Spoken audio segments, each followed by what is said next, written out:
here we are. Thank you so much for coming on. That's what I actually wanted to talk to you about. What are you doing right now? You're in North Carolina?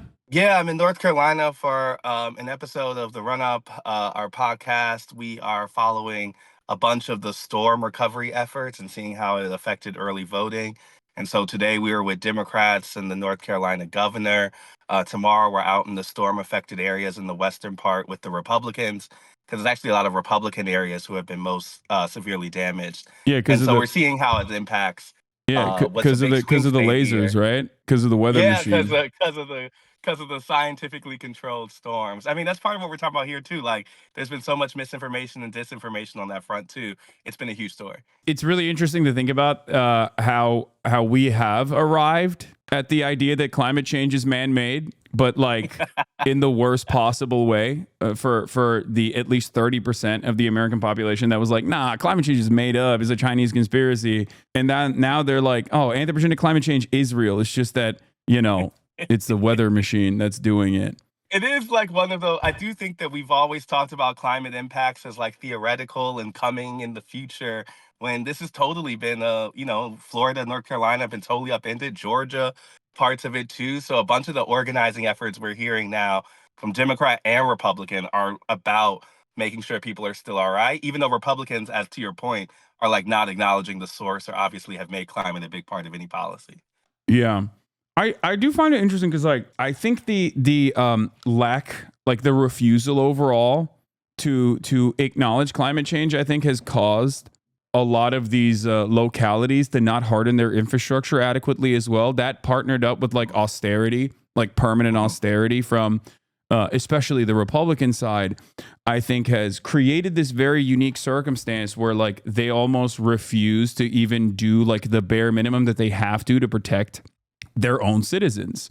I think that's fair. And I think, like, I mean, we're in North Carolina, the only southern state that has a Democratic governor. And one of the things he said was like, for a lot of those states, they're the ones experiencing the obviously frontline impacts of climate change.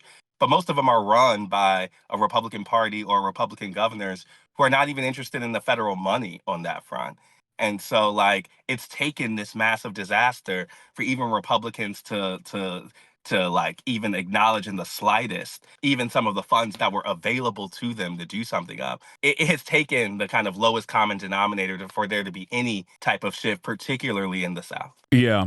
So last time you and I had a conversation on this broadcast, we talked about Kamala Harris's chances or what it would look like. I think it was before Kamala Harris became the candidate, or was it right after? It was right after, I'm pretty sure. Yeah. And some of the things that I was like very worried about on the messaging front was that, I was fearful that the Democrats might pull the old tricks that the Democrats always engage with, which is to like moderate their views and try to like hammer on this like moderate Republican framing on a lot of issues, adopt Republican framing on a lot of issues, which I thought would potentially be a dangerous gamble in the electoral calculus for the likes of Kamala Harris. The question I have for you is, since that conversation, do you feel like the Democrats have, I do genuinely think the Democrats have changed their messaging or rather moved to the middle as best as possible, sometimes directly to the right.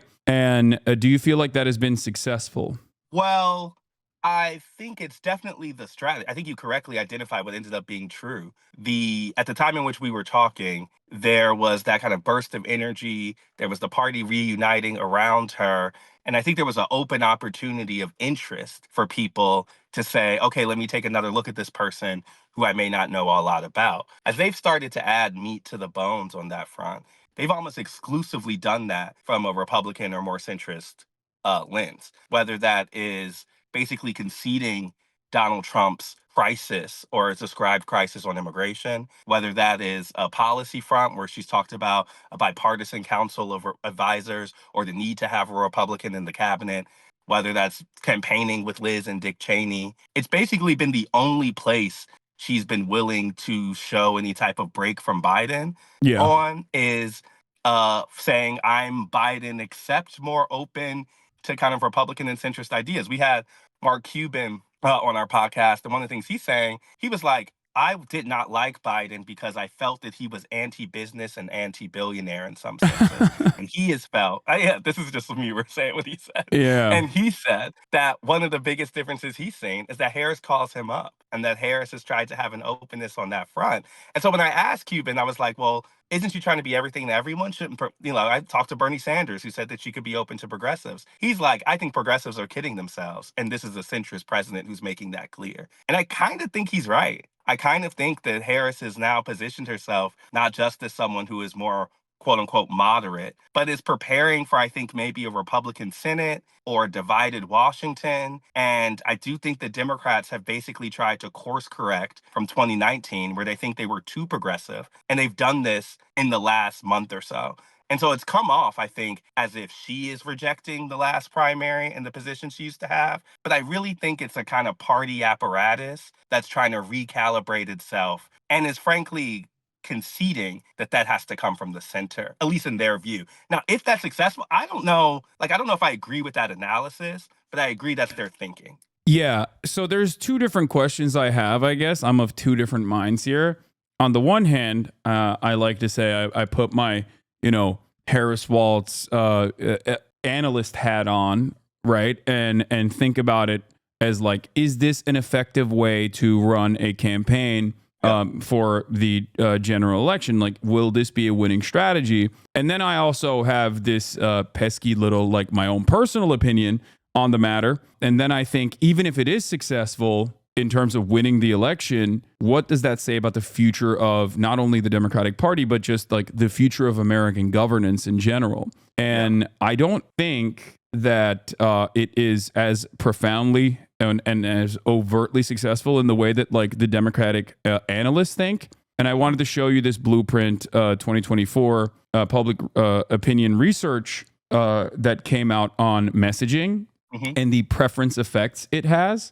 And I wanted to hear your perspective on that. So yeah, it shows the hypothetical answers. What, if anything, would have done differently than President Biden over the past 4 years? And it shows the preference effect overall and the preference effect from independents. Yep. And some of her most progressive policies that I've definitely been on board with, that I definitely appreciate, such as at-home medical care, at-home Medicare, the expansion of Medicare to also cover home assistance, to cover at-home health care. Plus 10 for Harris. Preference effect for independents, also plus 10 for Harris. Framing it as like greedy corporations. I'm not happy with what greedy corporate giants got away with over the past last few years, since the pandemic. Price gouging, which has been an incredibly resilient policy point from the Harris camp, regardless of the attacks, including but not limited to even the New York Times, like doing the classic, like, we brought forward our economists and they thought this is not even possible to do. This is, regardless of that, it seems like the American public is very receptive to this idea, although it is a profoundly, dare I say, radical policy, if we're being real. I mean, I think it's very effectively messaged, because you're not saying we're going to institute price caps, but it's been very popular. Whereas in terms of the actual answers, like the further down you go, the more she talks about like small businesses or the opportunity economy, or what is my only difference from Joe Biden? Oh, I'll have a Republican in my cabinet. The preference effect is underwater. Minus 21 when she says not an actual thing. I mean, I think that tracks with kind of my reporting and experience. And I mostly think that because the desire for change and the dissatisfaction with the status quo has always been more evident in the electorate than I've seen the Democratic Party acknowledge in this cycle.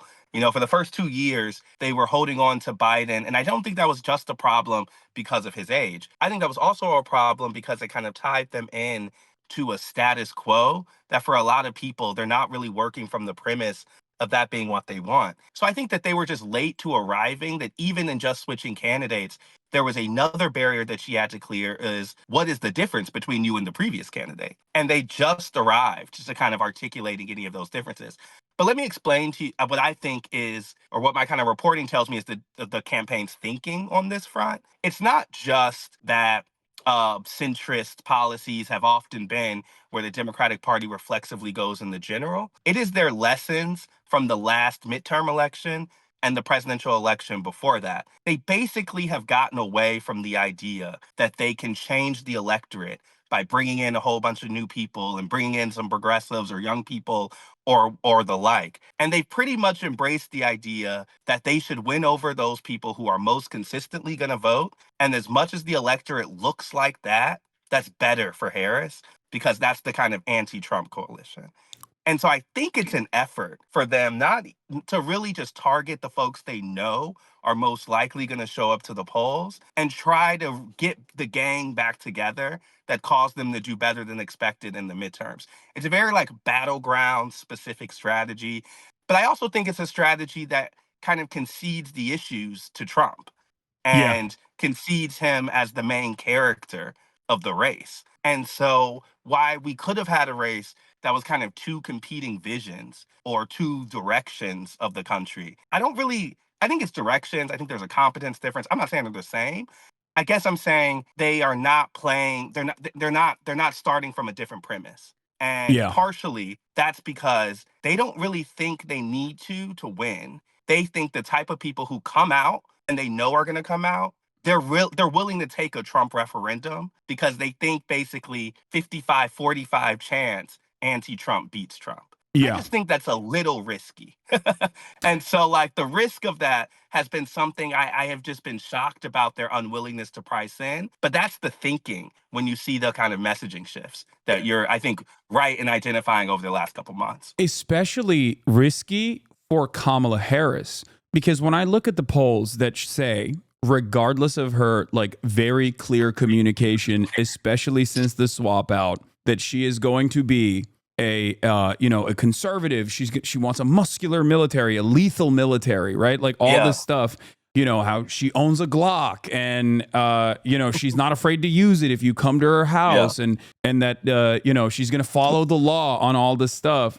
You're all right there, Astead? Yeah, my phone keeps falling from my makeshift stand. Yeah.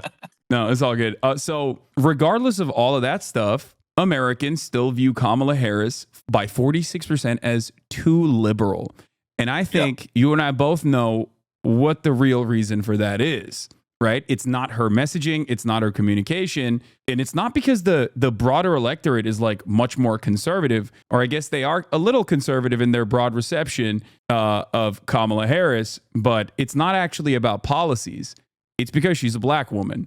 I think that Yeah. is the real reason why they view her as liberal, too liberal, I quote unquote. Yeah, I think that is 90% of the reason. I think that and even in my own experience, like you'll go places and the assumptions that black folks are inherently this like progressive, even if it doesn't even fit with sometimes the facts of black electorate and communities. The only thing I would add to that though is I think it's also tied for me to how she introduced herself to the country in 2019. Yeah. And I think this is the still the kind of core problem with people's understanding of her ideology. She was half a progressive messenger back then. And so I think because the last primary, there was such an incentive for everybody who wasn't Joe Biden to basically flirt with this kind of progressive aesthetic. Yeah. I think it fueled the idea that she was a San Francisco liberal. Yeah. And if she would have come out in that race and been, I think, the moderate she mostly is, I think we could have had a different reality. But I think the assumptions based on identity plus what we saw in 2019 adds up to something where I think the campaign has a challenge of authenticity that they have to clear. Like you have to tell policy is mostly a proxy for people. Most people understand, who I talk to at least, that when politicians promise something on the trail, it won't often happen because of the realities of governance and Congress and stuff. Yeah. You're mostly signaling to people who you are, what you believe in, and what the story you're telling of yourself and your beliefs are. And I just think her story has been inconsistent.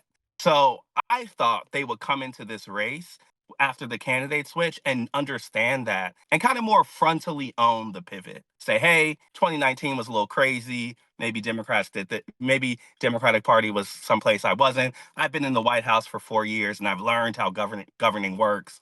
Now I'm this person, whatever, sure. But they've kind of tried to do that without saying it most explicitly. And I think that's helping fuel some of the kind of thirst for more answers and tougher questions and things like that is because I don't think you can say a new way. I think when you say a new way forward and you were the vice president and also you haven't had a primary to explain any differences from you and the rest of your party, Yeah. I think it's fair for people to say, what does that mean? And I think that's a question they haven't really answered. And the biggest thing I would say is if you don't answer that, then you're kind of a status quo candidate. You're kind of representing now in a time when people want change. And so you can bring change through identity or representation or the like. But at some point, I think the best version of a Democratic candidate is one that actually lays a vision forward. And I still think we're asking, what is the Kamala Harris vision? Yeah. And with 17 days out from the election, I think it's like, I think that is I mean, it's a difficult endeavor. It's definitely very difficult to have this truncated campaign and launch it with like a couple months out from the actual deadline. Having said that, I do think that the policy prescriptions that they had, some good and some, I think, falling significantly short of what is necessary, have caused this issue for people, especially when you're conceding to right-wing framing on a lot of these issues. Now, the reason why I brought up the fact that people perceive her as too liberal, San Francisco black woman, regardless of the fact that she's literally, called herself a top cop, right? Mm-hmm. And, had some relatively progressive initiatives at the time, but also communicated a very, even dare I say, reactionary point of view on in other moments throughout her prosecutor tenure. Given that, when I saw this battleground, I thought, especially paired up with the reality that like 70% of Americans want a different way forward. Like they want to change from Joseph Robinette Biden. I thought that she would run a 2008 Obama style campaign that was like more progressive, or rather like communicated, actively targeted the harm and communicated the desires of the broader populace. I don't think she did that, especially when it comes to like her economic policies. Like there's the good, you got the price gouging, right? We're going to lower these costs. You're hurting. You're hurting when you go and you purchase groceries. I see that. I see you. I hear you. I'm going to fix that. Americans don't care if someone goes and says, that's Venezuela, that's communism. That much is clear to me. This policy, when she unfolded it, price gouging, was polling around 73%. After she unveiled it, and then Republicans launched attacks against it, calling it like, this is Venezuela, this is price caps, you don't want this, this is devastating, this is going to be horrible, Commie Harris, whatever, Comrade Harris, Comrade Kamala. It polled at 83%, like a month later. Americans don't care. They don't. And that's why I was a little bit more hopeful, although cautiously optimistic, I guess, when I saw Tim Walz, because I thought they are going to have to lock in and communicate to everyone that these policies that are called radical by everyone, whether it's the media or whether it's the Republicans, are actually very helpful. Like feeding children is not a radical prospect, right? Paid family leave is not a radical prospect. Tim Walz actually did a really good job communicating that with both Ezra Klein and on numerous occasions before he was actually selected as the vice president, where he would frame it as like, this is how you help small businesses, right? Paid medical and family leave, allow small businesses to be more competitive with giants, like with massive chain retail stores, for example. Mom and pop shops can now be more competitive. Sure, you'll pay a little bit more in taxes, but at the end of the day, you don't have to pay for all of that. And now you can be competitive against like a Walmart, right? A big chain, because those guys can potentially do, paid family leave if necessary, because they have a lot more leeway.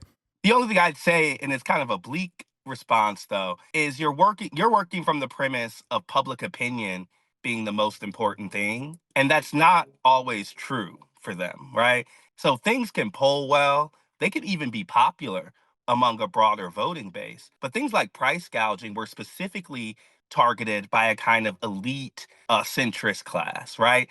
They don't, and I think those folks have an outsized amount of power because we know kind of how donors get direct lines to candidates and campaigns. Yeah. Even when we have talked to the kind of money side of the Democratic Party, it's oftentimes a focus on things like price gouging. They don't, or even the FTC coordinator, Lena Khan, has been a Yeah. focus for them, and some of the specific kind of progressive pieces of Biden. And so sometimes the reason a candidate backs off from those policies isn't even because it's not polling well or it's not popular, but it's unpopular with the wrong people, frankly.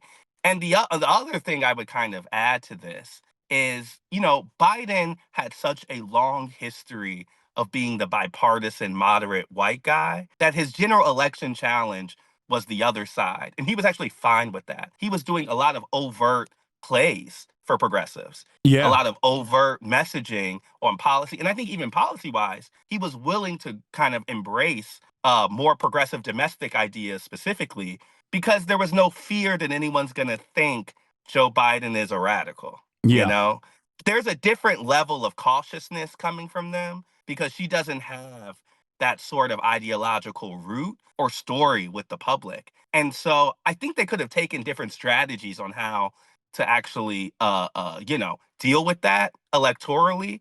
But it's very clear that the one they've landed on is one that is a moderate centrist signal. And to say, hey, I can't be too crazy. Look at me with Liz Cheney.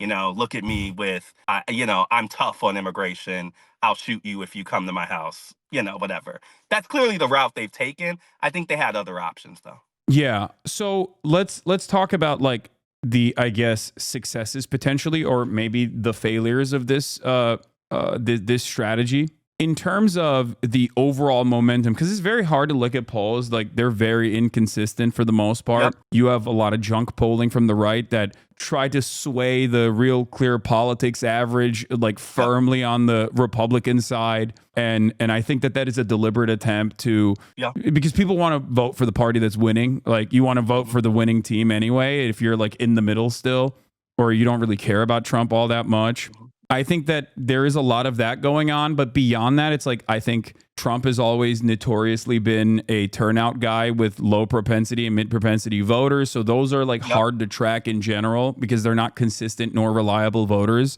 Given all of that, in a post Roe v. Roe v. Wade overturned world, I think that it's really difficult to just simply look at polls and make an assumption of what's going to happen. So you kind of have to look at the momentum a little bit. And the Mhm. momentum certainly favored Kamala Harris early on because I think, sure, once in a blue moon, the donor pressure and the public pressure actually aligned because they Absolutely. didn't want to dump millions of dollars to a race that was going to a candidate that was definitely going to lose, right? Yep. People want a return on that investment. The public responded very positively to having their demands be met and heard, and they rewarded the Kamala Harris campaign with $1 billion, right? They have a Yep. massive war chest.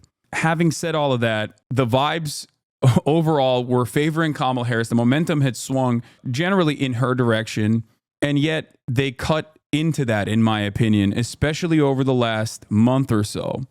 They cut into that in a spectacular fashion with this moderate messaging. So overall, I guess my question is, you talk to people all the time for the run up. You talk to some very unique, very interesting voters. What is your overall vibe on the ground? Like, are these people responding positively to it? Like, does it seem? Do you talk? I guess the question is, do you talk to the podcast voters at all? Because I want to I know think what we those guys are do. thinking. Yeah, I think we do. I mean, I think about someone we talked to for last week's episode who was a 27-year-old who he said he got his news exclusively through Instagram, and he was outside of this Trump event. He had never voted before, and he said that he was going to vote this year. And I was asking him why this year and not previous years. And there was the kind of same, and honestly, it was a very unintentionally rattling off of Trump talking points. He was saying things just feel a little pricier and things feel a little more unsafe. And that was enough for him to kind of feel like he should take a different type of action.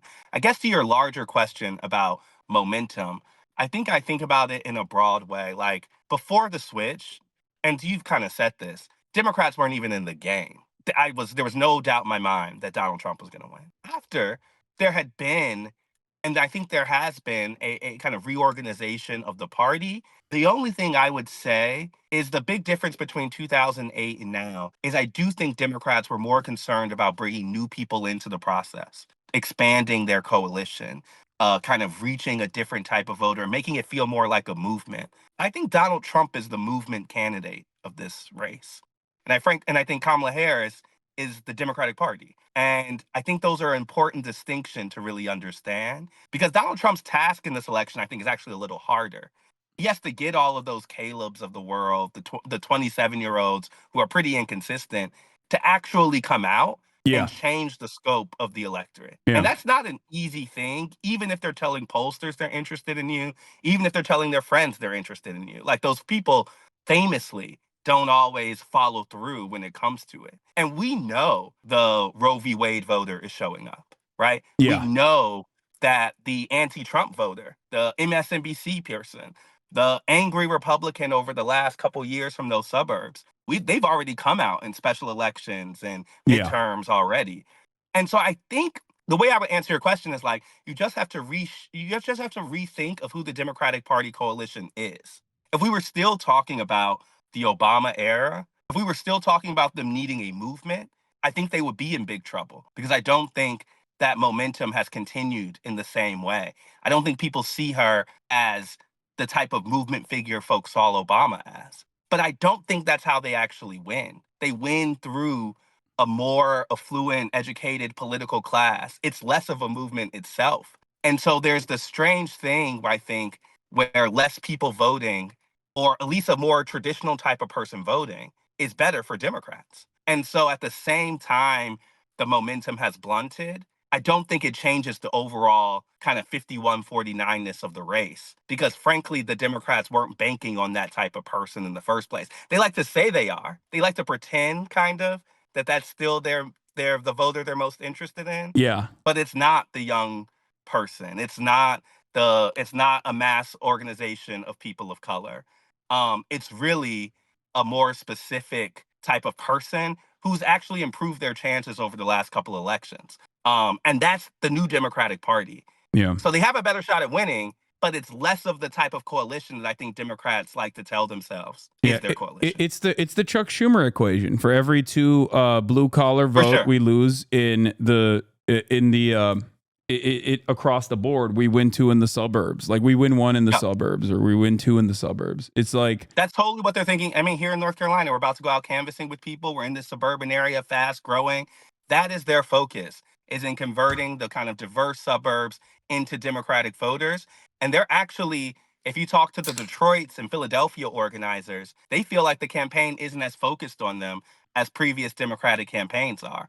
But that's partly a tell on the way that the lens of the party has kind of shifted. I really do think that this is a dangerous gambit. We'll see. I know that the educated, college educated whites in the suburbs are like a resilient voting bloc that consistently Yeah. votes, but I don't know if enough of them are going to make up for just simply like the larger number of people that are out there, especially if there is some kind of like hemorrhaging from the base that we have seen, right? Especially Yeah. with like the coalitions that existed within the Democratic Party. I think that they are definitely taking that for granted, and we'll see. We'll see how it works out. I want to switch gears for a second. You don't have to look further than 2016, right? A drop off in Milwaukee or Philadelphia, a drop off in Dearborn or Michigan with Arab and Muslim voters.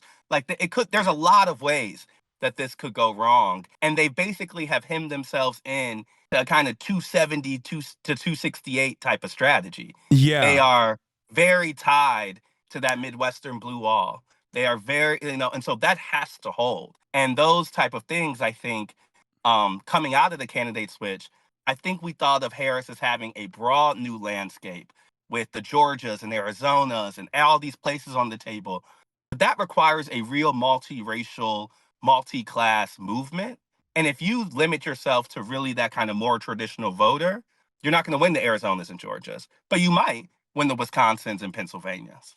I wanted to ask you something. I want to hear your perspective on this. There has been some stuff in the last month or so that, like, in terms of messaging, that I feel like is harkening back to a very dark era of the 2016 campaign. I'm specifically referring to Barack Obama talking about Yeah. black men and how, oh, I guess you guys just don't want to vote for Kamala Harris because she's a woman. And I feel like this scoldy tone, I mean, this is like perhaps a private conversation that people might have behind closed doors, but like when you're Barack Obama and you're openly stating that Yeah.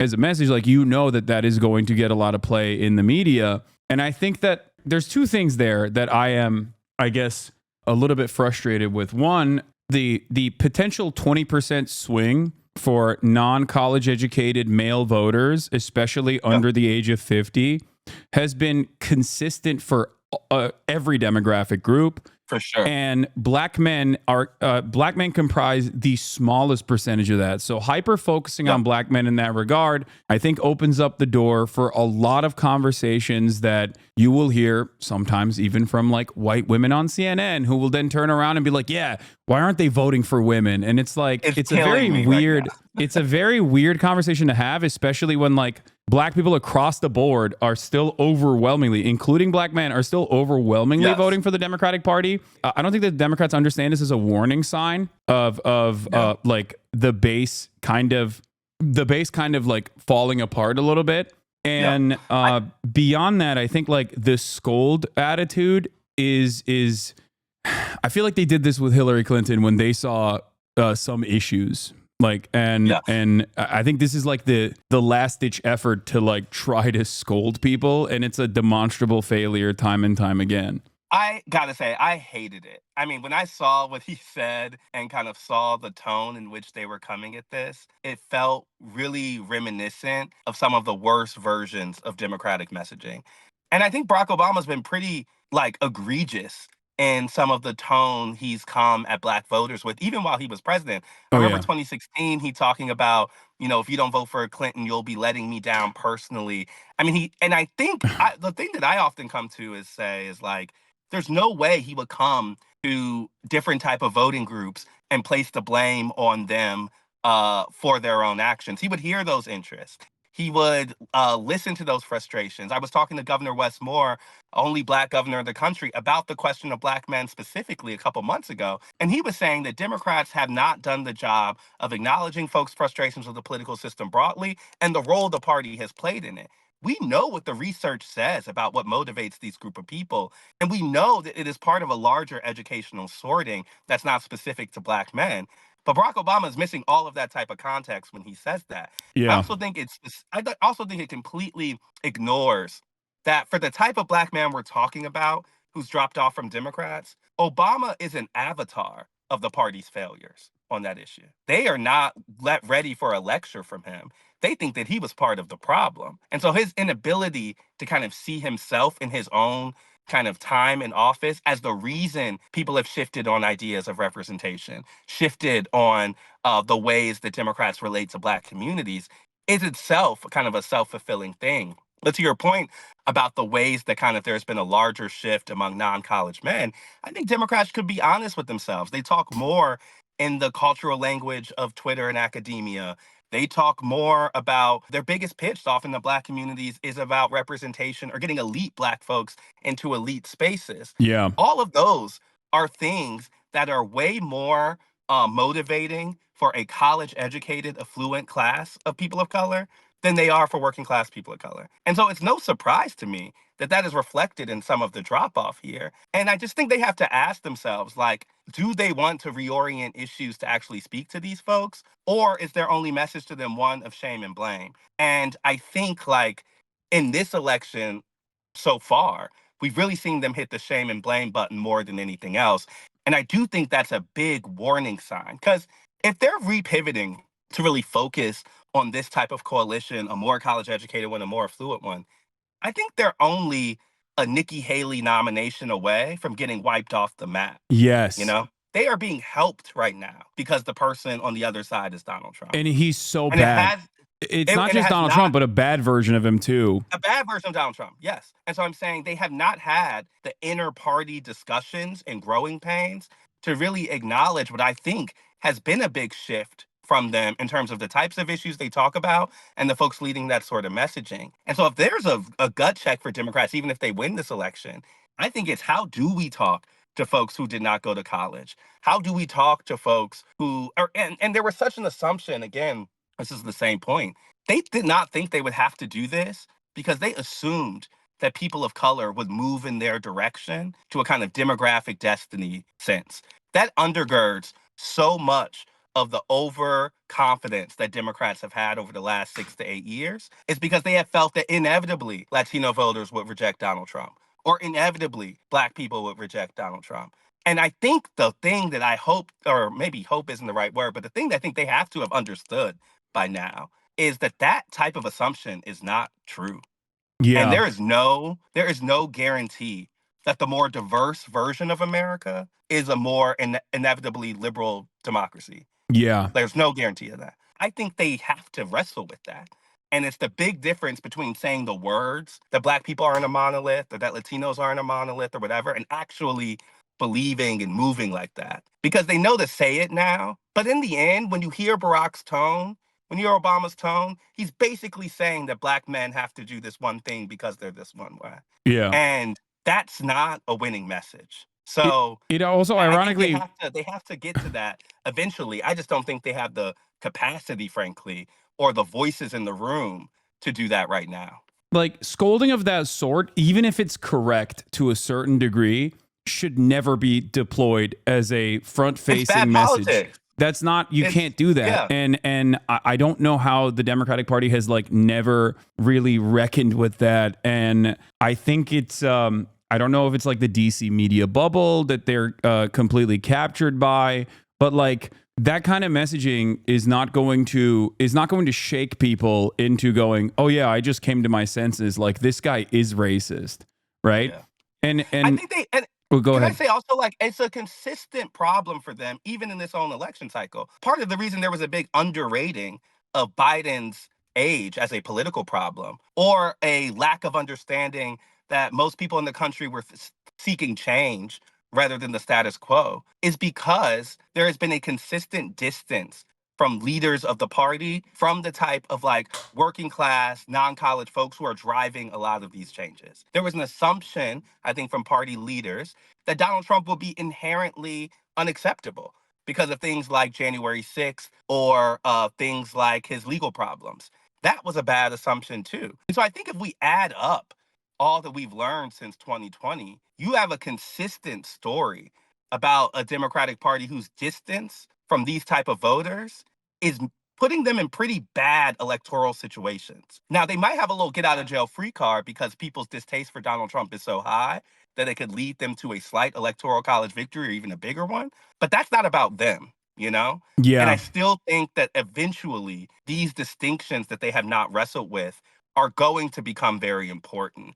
And I don't have the evidence over the last couple years, or frankly, the confidence knowing some of the folks who run these campaigns to believe that they even know enough of these type of people, you know, or like care enough, frankly, about these type of people to really do the type of recalibration I imagine will be necessary. I hear a lot of feedback from people that like are in the campaigns and they're mostly just like celebrating the massive war chest that they have, and they see that as like, you know, Brad Summering your way into Yeah. the November deadline. And it's, I think that's a truly terrifying prospect that I personally saw when I went to the DNC. I was like, what the fuck? Like these guys are, I mean, it's very conventional people for very unconventional times. Like, and so the playbooks they are using are ones that are not necessarily even in the same language. And so, yeah, they can update it with a meme or with TikTok or whatever.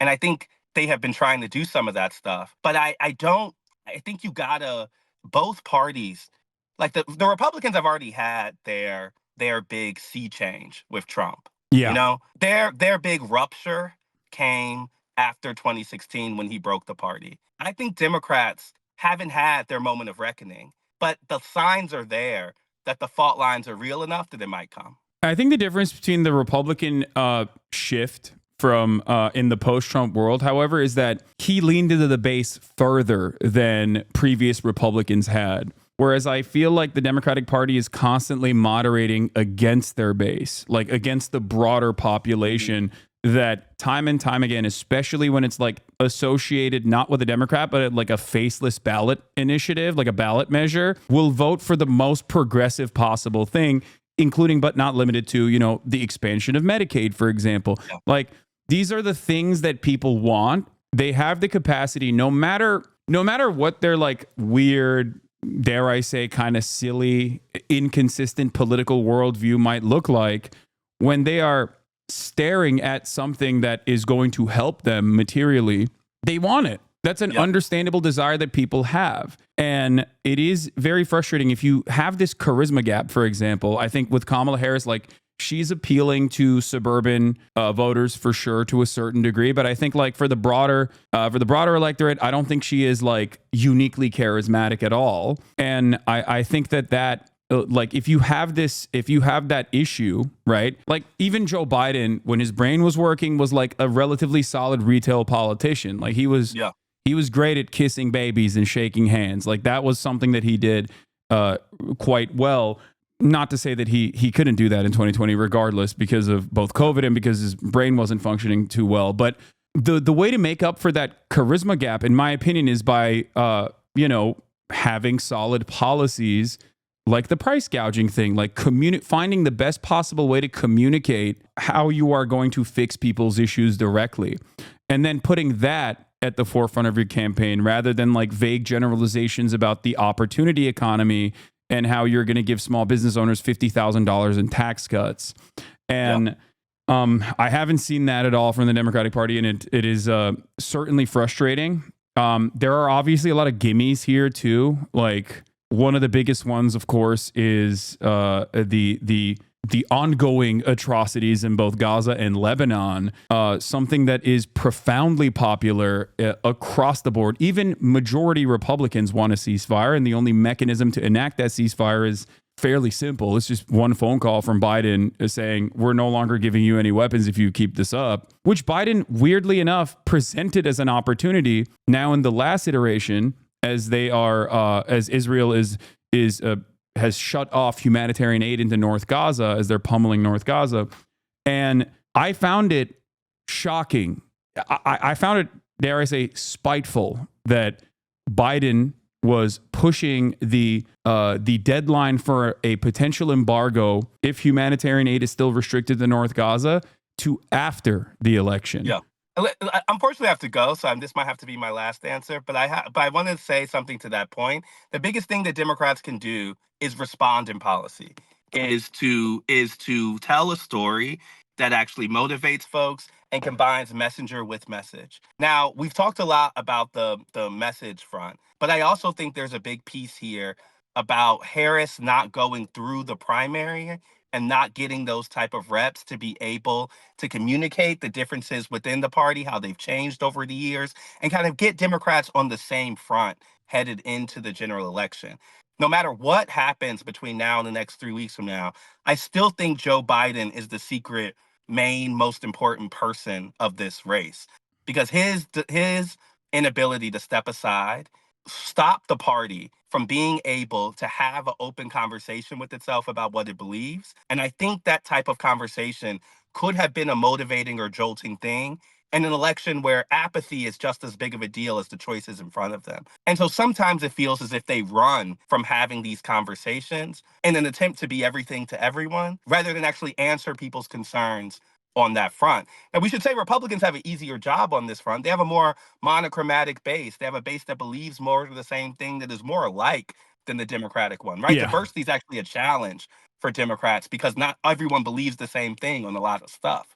But one of the things I do think is true is that hiding from it is not going to be the most helpful. And I also think, ever since 2016, they have been a reactive party to Donald Trump rather than an affirmative party laying out a kind of vision. I think the last time Democrats had that sort of conversation was in an Obama era, where there was like a vision that was being laid out. Yeah.